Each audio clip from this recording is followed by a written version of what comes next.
Giovanni, a gente começou a falar um pouco sobre realidade e eu queria entender uma coisa. De fato, parece que a gente hoje vem cada vez mais atuando do ponto de vista da realidade externa. Isso nem sempre está batendo com a realidade interna e talvez nessa desconexão é que resida o fato de que não somos eficazes. Quer dizer, o efeito do que está acontecendo não é eficaz. Como é que faz para juntar as partes desse quebra-cabeças? O que nos impede de ser o que dizemos, de ser o que fazemos?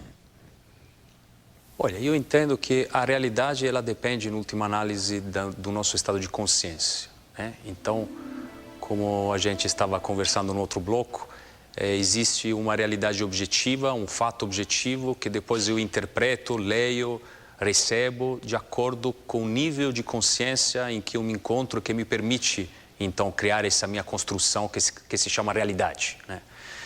Agora, certamente é necessário usar uma abordagem de integração que nos permita, de um lado, ganhar uma maior coerência entre as nossas condutas, entre os nossos pensamentos, as nossas emoções e as nossas falas, né? Que era um pouco o lema do Gandhi, né? Que dizia exatamente que nós precisamos alinhar essas quatro coisas, que as falas e as ações até que não é difícil, especialmente numa sociedade do politicamente correto.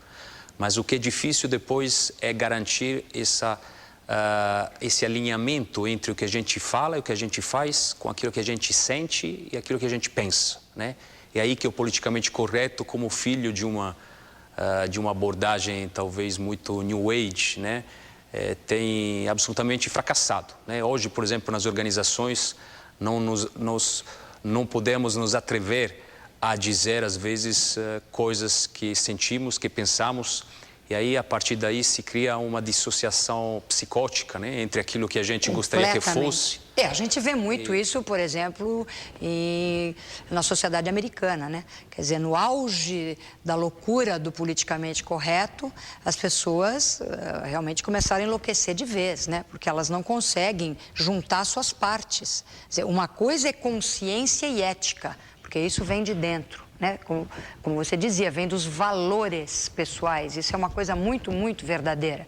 A outra coisa é, eu não posso dizer que esse teu blazer é lindo ou que você é um encanto, porque você pode imaginar que eu tenho alguma coisa por detrás dessa minha observação e isso pode não ser respeitoso. Enfim, aí começa toda uma fantasia completamente louca. A verdade é que aí é louco. Mas o que eu entendo do que você está dizendo é que este esquartejamento do ser humano, eu escrevi recentemente um artigo, está até no portal mercadoético.com.br, que é o mito da mulher esquartejada. Mas eu termino este artigo dizendo que nós somos todos esquartejados, né? E você está trazendo exatamente isso. Quer dizer, a gente não consegue ser eficaz, né? Até quando a gente quer mudar a realidade, até a nossa realidade pessoal, porque estamos em partes, né, Giovanni? O que você faz para trazer para você mesmo a inteireza? Olha, eu acho, de novo, que se nós cairmos na armadilha do fazer, né, talvez nós voltamos no questionamento inicial.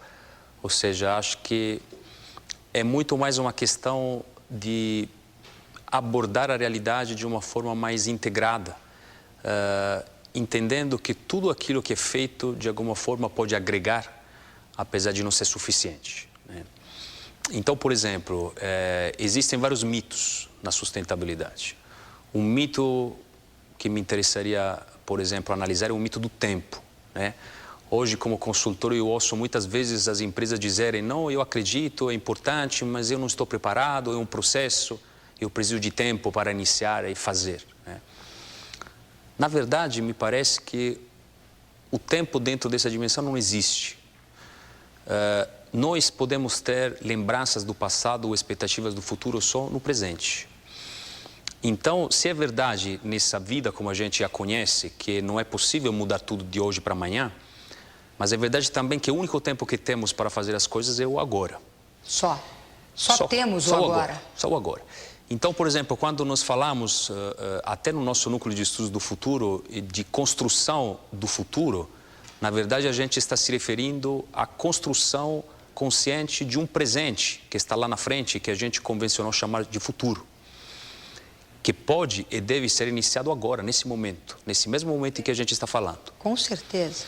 Então, uma das grandes, eu acho, equívocos é aquele de achar que exatamente porque existe um processo dentro de uma dimensão de experiência humana dual, na verdade nós não possamos iniciar agora aquilo que de repente iniciaremos amanhã, ou seja, em um outro presente que está lá na frente que a gente convencionou de chamar de futuro, né?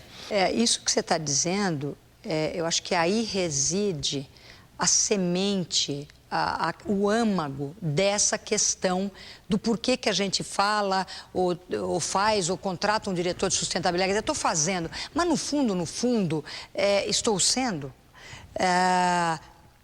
Processo, você mencionou processo, que eu acho que é a chave de todo o assunto sustentabilidade é processo interno e externo simultâneos. E, portanto, não é tempo, é como. Não é o quando eu vou fazer alguma coisa, é o como, porque o quando eu não tenho, eu só tenho o agora. Eu não sei se daqui a 1 minuto eu vou estar viva, não sei, não tenho a menor ideia. E não devo nem me interessar por isso, não sou dona disso. Mas eu sou dona deste momento, que você também é, e o telespectador que escolheu estar agora participando dessa nossa conversa, está neste momento em processo. Então, o processo é o como, não é verdade? Eu acho que é isso mesmo. Eu acho que as mudanças climáticas são um ótimo exemplo, né? Não será suficiente trabalhar só o lado externo da realidade, que se traduz no desenvolvimento de serviços ou de produtos carbon low intensive, se a gente não tiver amadurecido também uma consciência, uma conscientização, uma sensibilidade das pessoas, dos indivíduos e das organizações, para que elas usem esses produtos e serviços de baixa intensidade. Procurem, exijam encontrar esse tipo de produto. Então você vê, mais uma vez, que, na verdade, tudo pode ser incluído dentro dessa luta. Hoje, por exemplo, se discute muito da suposta pouca efetividade de muitas campanhas que, mais do que de sustentabilidade, nós deveríamos definir de marketing, de comunicação, como incapazes de agregar alguma coisa à construção do desenvolvimento sustentável. Mas eu discordo um pouco disso. Eu acho que existem iniciativas que realmente mudam a realidade, lutam, por exemplo, as mudanças climáticas, iniciativas que simplesmente geram um clima propício para a luta às mudanças climáticas. E são exatamente essas iniciativas que a gente poderia carimbar de forma simplória de iniciativas de marketing, superficiais, carboneutralização inconsistente, mas na verdade mesmo ela de alguma forma, em algum momento, em algum nível está interferindo em um daqueles quadrantes, está talvez levantando as questões, está levando alguém a se questionar e, portanto, a expandir de alguma forma o seu próprio nível de consciência, de entendimento dessas questões. Você mencionou, quer dizer, esses 4 quadrantes da realidade, né? O individual interno e externo, o coletivo interno e externo, como uma definição, vamos dizer, do macro da realidade pelo Ken Wilber. E você também comentou sobre o livro de Tao, o Tao Te Ching, né? Para mim isso tudo está muito casado.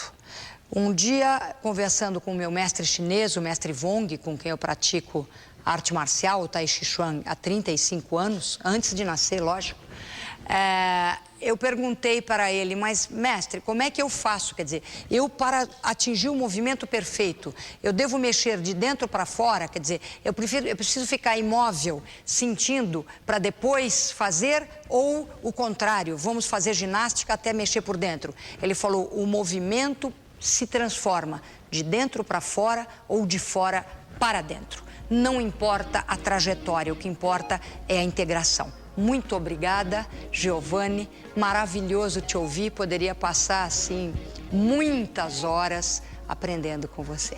Muito obrigado pelo convite. Foi um privilégio estar aqui. Obrigado.